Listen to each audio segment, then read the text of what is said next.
Claire Lefebvre était assise seule dans son bureau de comptabilité de Cleveland, absorbée par une montagne de rapports financiers. Les aiguilles de l'horloge dépassaient 6 heures, mais elle le remarqua à peine. Connue pour sa patience et sa minutie, elle a souvent traité les dossiers les plus difficiles du cabinet. Ce soir, ce n'était pas différent. Elle se concentrait sur une échéance imminente, inconsciente du ciel qui s'assombrissait à l'extérieur. Ce n'est que lorsqu'elle étira enfin ses épaules raides qu'elle réalisa à quel point il était tard. Le bureau était silencieux, la ville à l'extérieur était engloutie dans l'ombre. Un coup d'œil à l'horloge la fit sursauter. Il était 7 heures bien passées. En toute hâte, elle ferma son ordinateur portable, le fourra dans son sac et sortit précipitamment. Elisabeth et Vanessa se demandaient probablement où elle était. « Je suis à la maison. »« Désolée, je suis encore en retard », appela-t-elle en entrant. La seule réponse fut le bourdonnement de la télévision.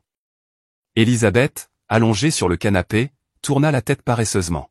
« Oh, Natalia, ne t'inquiète pas pour ça.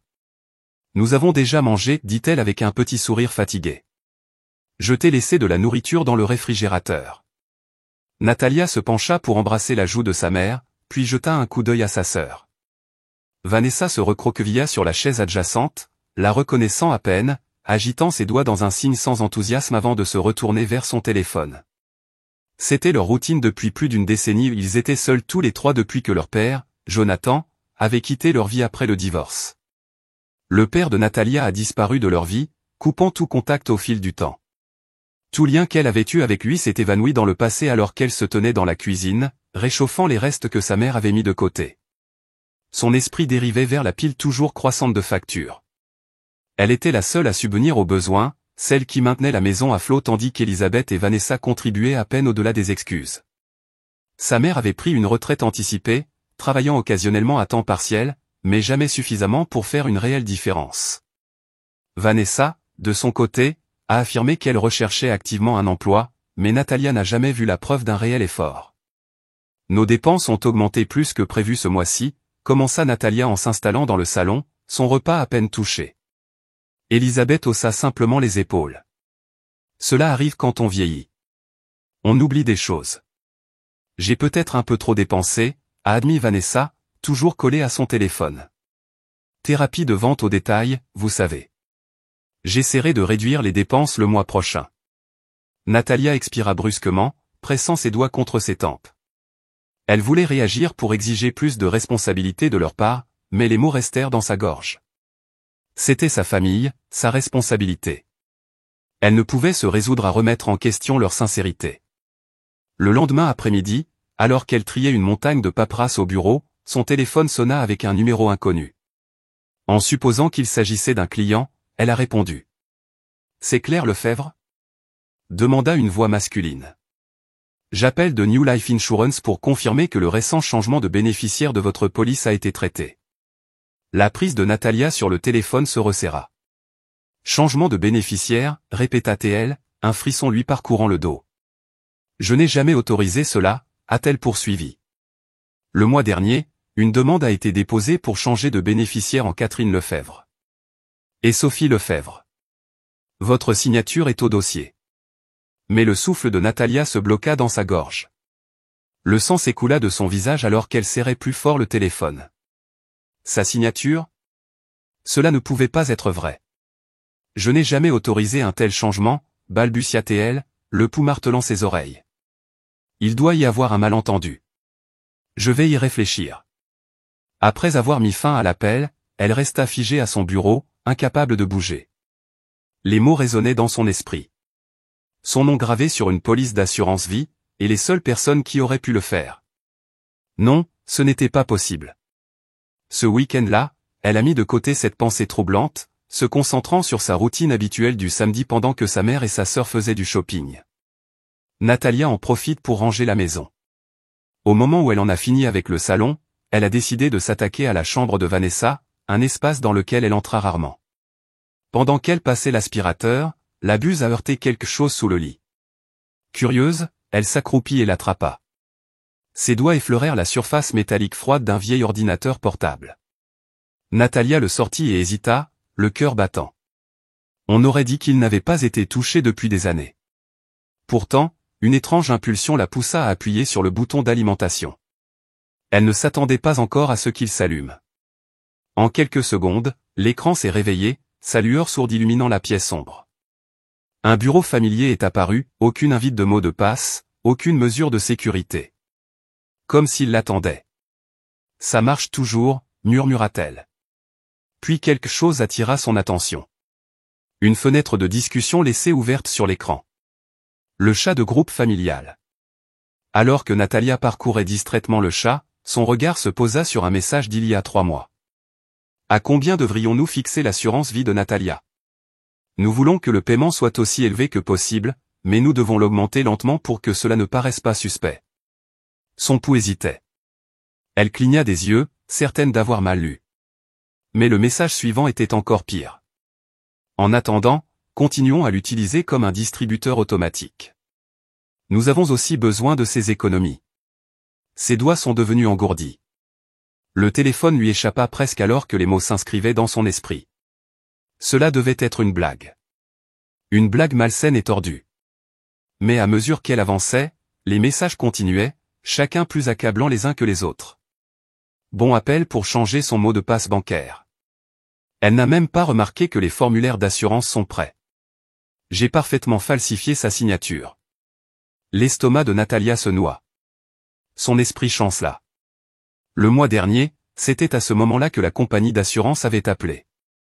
Ce n'était pas de la paranoïa. Ce n'était pas un malentendu. Sa mère et sa sœur projetaient de la tuer.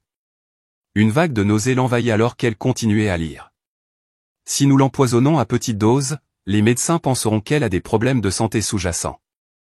Son souffle se coupa. Les mystérieux maux de ventre, les vertiges. La nuit, elle s'était sentie étrangement malade après le dîner, pour ensuite que les symptômes disparaissent au matin. La fausse alarme de monoxyde de carbone qui s'était déclenchée 2 fois le jour où les freins de sa voiture étaient tombés en panne. Un frisson froid lui parcourut le dos.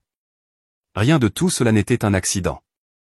Ses doigts tremblaient alors qu'elle faisait défiler l'échange jusqu'à l'échange le plus récent, la semaine dernière.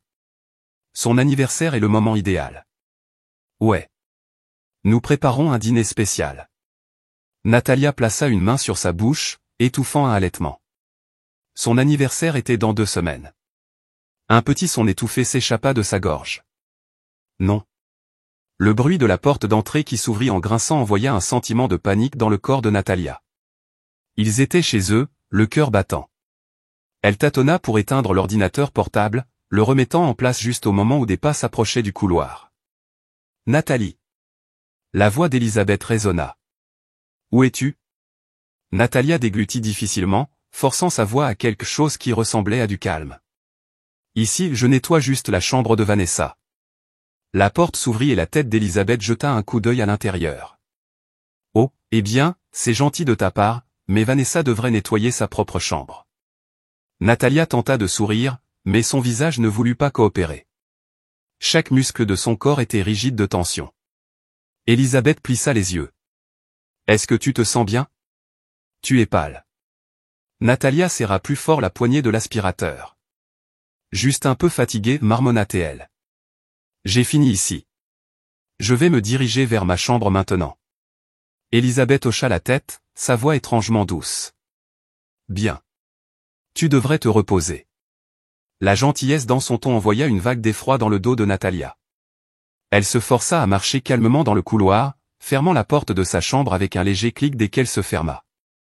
Ses jambes lâchèrent et elle s'enfonça contre le bois, les genoux ramenés contre sa poitrine. Les larmes lui brûlaient les joues. Ils avaient prévu de la tuer. Sa propre mère, sa propre sœur. Les gens qu'elle avait aimés, protégés, pourvus. Un souffle tremblant s'échappa de ses lèvres. Que dois-je faire? Elle pouvait s'adresser à la police, mais une série de messages de chat était-elle une preuve suffisante? Et s'il la considérait comme paranoïaque? Pire encore, et si Elisabeth et Vanessa renversaient la situation et la faisaient paraître instable?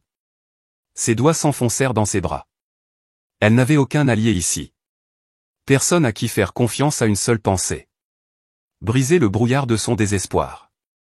Je dois sortir d'ici. Elle s'essuya le visage, inspira profondément et se raidit. Elle ne leur donnerait pas la chance de terminer ce qu'ils avaient commencé. Cette nuit-là, Natalia s'est forcée à agir normalement. Chaque muscle de son corps lui criait de courir, mais elle savait qu'elle devait faire attention. Elle était assise à table, poussant de la nourriture dans son assiette, son appétit disparu depuis longtemps. Lorsqu'Elisabeth lui a demandé si elle se sentait bien, elle a fait un faible sourire et a affirmé qu'elle n'avait pas faim. Un mal de tête, dit-elle. J'avais juste besoin d'un peu de repos. Dès qu'elle entendit les portes de leur chambre se fermer, elle passa à l'action, se déplaçant aussi silencieusement que possible. Elle a saisi l'essentiel, un portefeuille, sa carte d'identité, de l'argent liquide et son téléphone, les glissant dans un petit sac. Il n'y avait aucune place pour l'hésitation. Elle devait partir le matin.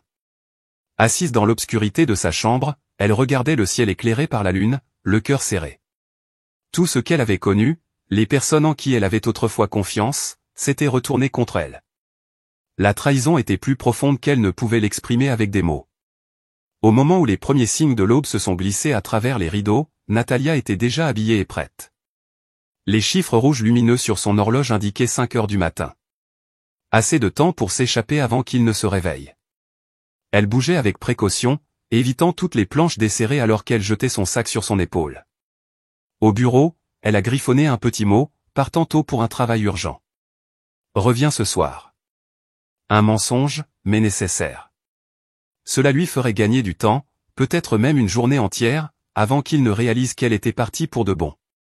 En sortant par la porte, Natalia se dirigea d'un pas vif vers le guichet automatique le plus proche. Elle a retiré autant d'argent qu'elle le pouvait, puis a pris un taxi pour se rendre dans une banque de l'autre côté de la ville pour en retirer davantage. La caissière la regarda avec méfiance, mais elle se força à sourire et marmonna quelque chose à propos des frais de déménagement. Ensuite, elle a trouvé un petit magasin d'électronique et a acheté un téléphone prépayé, dont ils n'ont pas pu retracer. Finalement, elle se dirigea vers le terminal de bus. Son pouls était stable, mais ses nerfs rugissaient. En s'approchant du comptoir, elle inspira, d'une voix basse mais ferme. Un billet pour Duluth, Minnesota, s'il vous plaît. Sa voix vacilla tandis qu'elle parlait. Aller simple ou aller-retour, demanda le guichetier en levant à peine les yeux. Dans un sens, répondit-elle sans hésitation. Son évasion était prête. Le bus partait à 9 heures du matin. En attendant, elle ne pouvait que attendre. Elle était assise raide dans la salle d'attente de la gare, agrippant la sangle de son sac comme si c'était la seule chose qui la rattachait à la réalité. Son vieux téléphone vibrait dans sa poche. L'écran s'est allumé avec maman et clignotant dessus. Elisabeth ? Le pouce de Natalia passa sur le bouton de refus avant de laisser l'appel retentir. Elle n'était pas prête. Pas encore. Puis les appels se sont arrêtés. Un message est passé à la place. Bonjour. Tu te lèves tôt. Que veux-tu pour le dîner ? Un rire amer s'échappa de ses lèvres. La pure désinvolture, la prétention de normalité, lui envoyèrent un frisson dans le dos. Elle a supprimé le message sans répondre. Le bus reprit vie en grondant, s'éloignant de la gare alors que l'horizon de Cleveland se rétrécissait au loin. Natalia expira, son corps s'enfonçant dans le siège. Le soulagement, mais derrière lui, une incertitude lancinante s'est installée. Et maintenant ? Son esprit dérivait vers Duluth, vers le dernier endroit qu'elle pourrait encore considérer comme son chez-soi.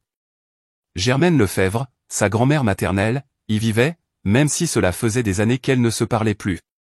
Autrefois, Martha avait été gentille avec elle, une présence chaleureuse dans une enfance éclipsée par la froide ambition d'Elisabeth. Mais à mesure que Natalia grandissait, sa mère a rompu ce lien, l'isolant complètement. Est-ce que Martha l'accueillerait ? Se souviendrait-elle seulement d'elle ? Le regard de Natalia se tourna vers le paysage vallonné à l'extérieur, les arbres se brouillant à mesure que les kilomètres s'étendaient entre elle et la vie qu'elle laissait derrière elle. Pourquoi ? Pourquoi sa propre famille voulait-elle sa mort ? Était-ce juste une question d'argent ? Ou y avait-il autre chose, quelque chose de plus sombre, caché sous leur trahison ? Elle avait passé toute sa vie à essayer de leur suffire, et désormais tout ce qu'elle pouvait faire était de fuir. À la tombée de la nuit, le barrage d'appels et de SMS de sa mère s'est intensifié. Au début, les messages étaient porteurs d'un calme forcé, d'une inquiétude enrobée d'une fausse douceur. Mais au fil des heures, le ton est devenu désespéré, secoué. « Natalia, où es-tu ? J'ai appelé ton bureau. Ils ont dit que tu ne travaillais pas aujourd'hui. Natalia regardait l'écran, sa poitrine se serrant. Il savait. Sans hésitation, elle a éteint le téléphone, a retiré la façade arrière et a retiré la batterie. Plus aucune chance pour eux de la retrouver. Fini les manipulations. Le lendemain après-midi, le bus est arrivé à Duluth. Au moment où elle descendit, l'air vif du Nord l'enveloppa, vif et vivifiant. Un contraste saisissant avec la tension suffocante qu'elle avait laissée derrière elle. Elle a sorti son téléphone et a cherché une adresse dont elle se souvenait à peine, la maison de sa grand-mère. Elle n'y était allée qu'une seule fois, il y a plus de 15 ans, avant qu'Elisabeth ne coupe Martha de leur vie. Le souvenir était flou, mais c'était tout ce qu'elle avait. Se glissant dans un taxi, elle donna l'adresse au chauffeur. Alors que la voiture se dirigeait vers la banlieue, la vue du vaste lac au loin apportait une rare sensation de calme. Pour la première fois depuis des jours, son cœur n'avait pas l'impression qu'il essayait de s'échapper de sa cage thoracique. Finalement, le taxi ralentit devant une maison bleue pittoresque. Des fleurs bordaient la cour, leurs pétales se balançaient sous le vent froid.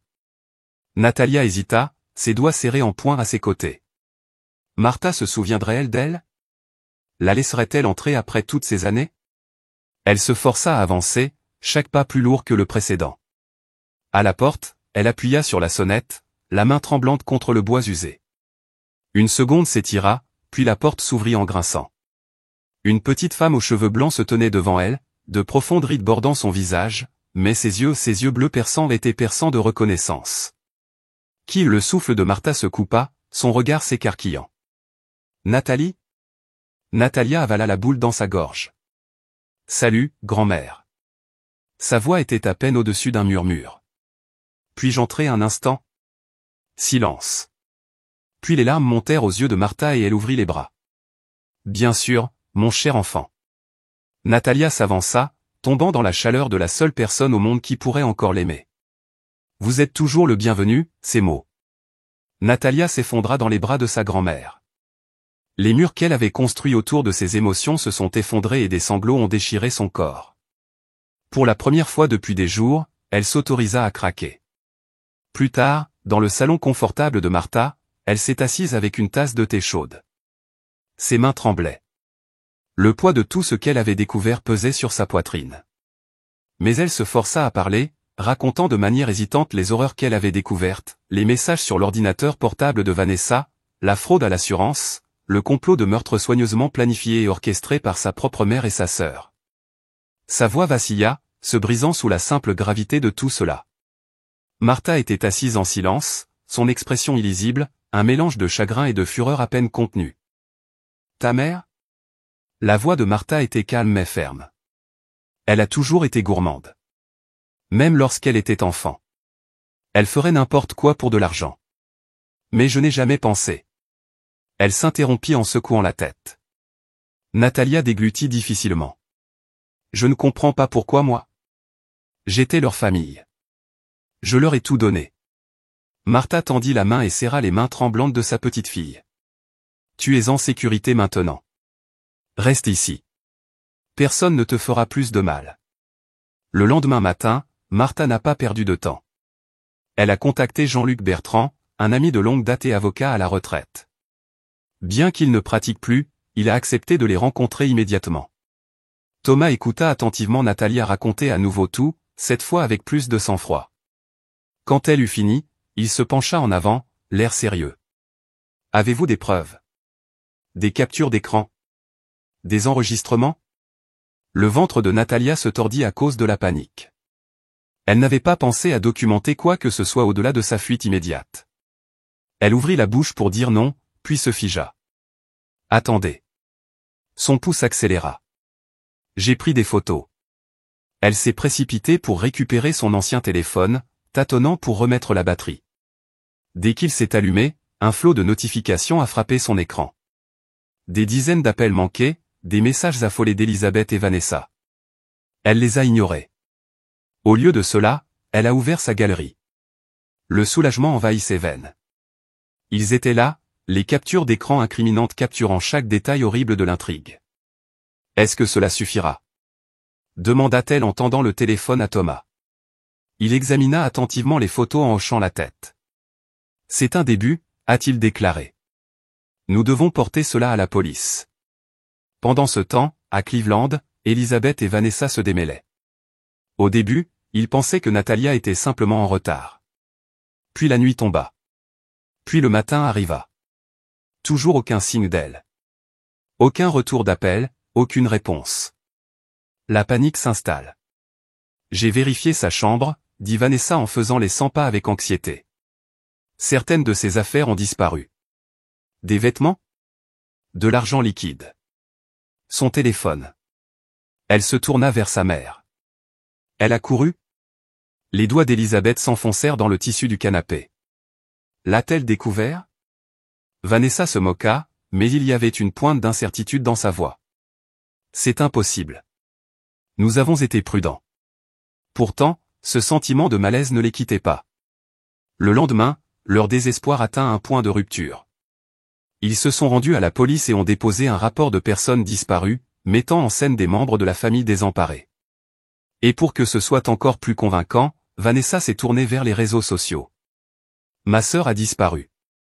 Si quelqu'un l'a vue, contactez-nous s'il vous plaît. Quelques minutes plus tard, les commentaires sympathiques affluaient, mais ils ne savaient pas que Natalia avait déjà une longueur d'avance. Le détective François Delacroix de la police de Cleveland se tenait dans le salon de la famille Bradshaw. Ses yeux perçants alors qu'il interrogeait Elizabeth et Vanessa. Sa voix était ferme mais inquisitrice. Y a-t-il eu quelque chose d'inhabituel ayant conduit à la disparition de votre fille? Des conflits au sein de la famille? Elizabeth secoua rapidement la tête. Non, rien de tout cela. Natalia est une fille paisible. Elle n'aime pas le drame, intervint Vanessa d'un ton plat. Rien d'extraordinaire. Sa chambre était intacte, à l'exception de quelques vêtements et objets de valeur qui avaient disparu. Le détective griffonna des notes, les sourcils froncés alors qu'il traitait leur réponse. On dirait qu'elle est partie d'elle-même. Puis il leva les yeux. Des amis? Un petit ami, peut-être? Les lèvres de Vanessa se contractèrent. Elle avait des amis, mais pas de petite amie. Elle était toujours trop absorbée par son travail pour trouver du temps pour autre chose. Jim hocha la tête, prenant tout en compte. Je ferai un suivi auprès de son lieu de travail. Et pourriez-vous fournir une photo récente d'elle? Elizabeth a remis une photo de famille, la main tremblant légèrement. C'était l'un d'eux trois ensemble, mais seul le sourire de Natalia semblait réel ici. Dit doucement Elizabeth. Jim jeta un coup d'œil à la photo, puis revint vers elle. Ne vous inquiétez pas. Dans la plupart des cas, les adultes disparus reviennent d'eux-mêmes. Ce n'est pas rare. Alors que le détective partait, la porte se referma derrière lui et l'air de la pièce devint plus lourd. La voix d'Elizabeth tomba à un murmure. Et si elle sait quelque chose? Et si elle a déjà parlé à la police? L'expression de Vanessa se durcit, ses yeux froids. Ils ne peuvent rien faire avec sa seule parole. Pas sans preuve. N'oubliez pas que nous sommes la famille concernée ici. C'est nous contre eux.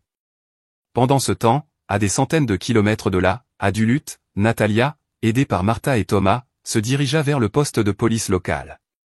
Au début, les policiers n'étaient pas convaincus, rejetant son histoire avec scepticisme.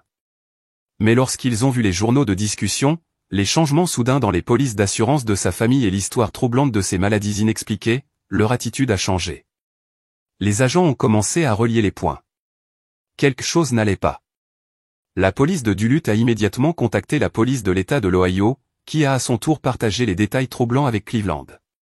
Le cas d'une jeune fille disparue s'est rapidement transformé en quelque chose de beaucoup plus sombre. Une enquête pour tentative de meurtre. Les murs de la tromperie qui protégeaient autrefois Elizabeth et Vanessa commençaient à s'effondrer, et bientôt la vérité allait s'effondrer avec vengeance. Tous, levez-vous. L'ordre précis résonna dans la salle d'audience tendue, l'air chargé d'anticipation. Natalia était assise avec raideur à côté de son avocat, les doigts serrés dans une poigne blanche. Dans le box des accusés, Elizabeth et Vanessa étaient assises, drapées dans des uniformes orange de prison. 2 mois s'étaient écoulés depuis leur arrestation et, bien qu'ils aient été détenus dans des locaux séparés, leur sort s'est rapidement transformé en un cauchemar. L'enquête a rapidement révélé leurs sombres actes grâce au travail minutieux de la police de Duluth et de Cleveland. Les craintes de Natalia s'étaient confirmées. Des traces toxiques de thallium ont été trouvées dans sa cuisine et un sabotage délibéré a été détecté dans les conduites de frein de sa voiture. Mais la preuve la plus accablante provenait du vieil ordinateur portable de Vanessa. Les experts légistes avaient découvert non seulement la conversation exacte que Natalia avait vue, mais également le plan effrayant d'un plan s'étalant sur des années. La voix du procureur Karen Levin a traversé la salle d'audience. Les accusés Catherine Lefebvre et Sophie Lefebvre, vous êtes accusés de tentative de meurtre, de fraude à l'assurance et d'extorsion. Elle s'arrêta, les yeux transperçants. Comment plaidez-vous? Non coupable, répondit fermement Elisabeth. Son regard inébranlable. Vanessa, cependant, hésita, sa voix à peine audible, non coupable, alors que ses yeux rencontrèrent brièvement ceux de Natalia, puis s'éloignèrent rapidement. Au fur et à mesure que le procès avançait, les preuves accablantes s'accumulaient. L'accusation a révélé l'ampleur des tourments psychologiques endurés par Natalia, débit de cartes de crédit non autorisées, retrait de son compte et prêt contracté en son nom. Il a été démontré au jury que Natalia n'était considérée que comme une vache à lait par sa mère et sa sœur, et qu'après l'avoir saignée à blanc, elle s'était tournée vers quelque chose d'encore plus horrible. Sa vie. Étonnamment, les antécédents de fraude à l'assurance d'Elisabeth ont fait surface avec Vanessa comme complice volontaire. Les murs de leur tromperie s'effondraient. Il y a 10 ans, Elisabeth avait orchestré une escroquerie à l'assurance vie en utilisant le nom d'un ami. Lorsque l'ami est décédé tragiquement dans un accident, Elisabeth a reçu une lourde indemnité. À l'époque, la police avait considéré qu'il s'agissait d'un accident tragique, mais avec de nouvelles preuves, l'affaire était en train d'être rouverte. Et puis une autre bombe est arrivée, Jonathan, le père de Natalia, avait fui la famille pour échapper aux exigences financières incessantes d'Elisabeth. Au 4e jour du procès, l'accusation a cité Philippe Lefebvre comme témoin surprise. Le cœur de Natalia se serra lorsqu'elle posa les yeux sur son père pour la première fois en 15 ans. L'homme dynamique dont elle se souvenait avait été remplacé par une silhouette fatiguée d'une 50aine d'années, le visage gravé par des années de regrets. M. Bradshaw, pourquoi avez-vous quitté votre famille? A demandé le procureur. Jonathan s'éclaircit la gorge, choisissant soigneusement ses mots. Quand Elisabeth m'a épousé, elle pensait que je venais de l'argent, mais ce n'était pas le cas. Mon salaire ne permettait pas le style de vie qu'elle souhaitait, et elle est devenue plus exigeante, plus frustrée. Quel genre de demande? Des choses chères. Des choses que je ne pouvais pas me permettre. Finalement, elle m'a suggéré de souscrire une police d'assurance vie à mon nom, de provoquer un accident et d'en faire la bénéficiaire. La salle d'audience s'est arrêtée. Le souffle de Natalia se coupa. J'ai refusé, a ajouté Jonathan, mais sa pression n'a cessé de monter. J'ai eu peur et je n'ai eu d'autre choix que de partir.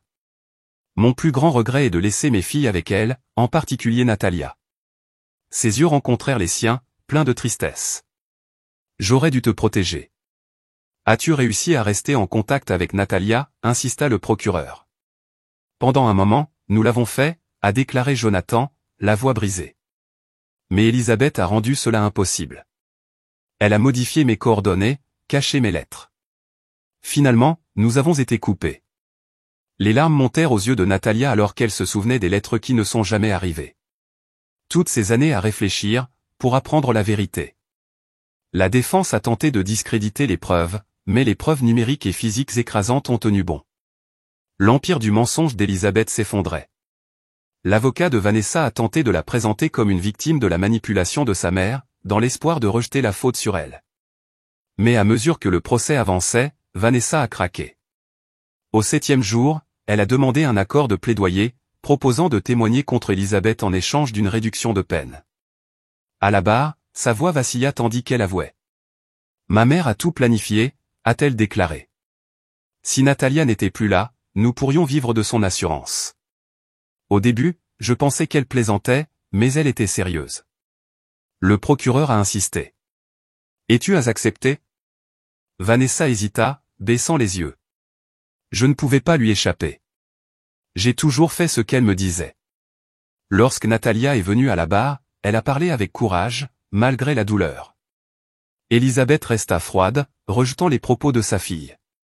Mais Vanessa, submergée par l'émotion, s'est excusée auprès de Natalia, même si elle savait que le pardon était hors de portée. Après une courte délibération, le jury a rendu un verdict unanime de culpabilité. Elisabeth a été condamnée à 15 ans de prison pour tentative de meurtre et fraude. Vanessa a reçu 8 ans de prison pour sa coopération. Dehors, Natalia sentit un poids se soulever, sa grand-mère à ses côtés. C'est fini, murmura Natalia. Le procès est là, répondit Martha, mais ta vie ne fait que commencer. 3 ans plus tard, Natalia a trouvé la paix à la bibliothèque de Duluth, où elle a rencontré David, dont la gentillesse l'a aidé à guérir. Natalia et David préparaient avec impatience leur mariage le mois prochain.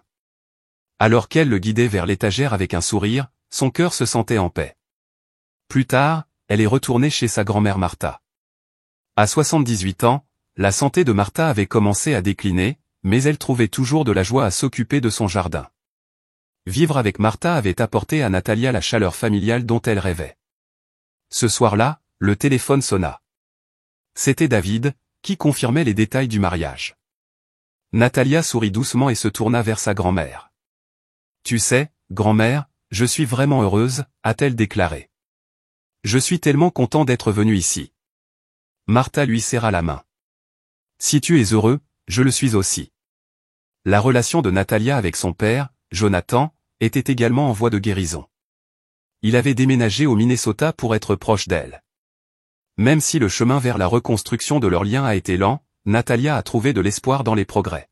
« Papa dit qu'il veut faire un discours lors du mariage », a déclaré Natalia.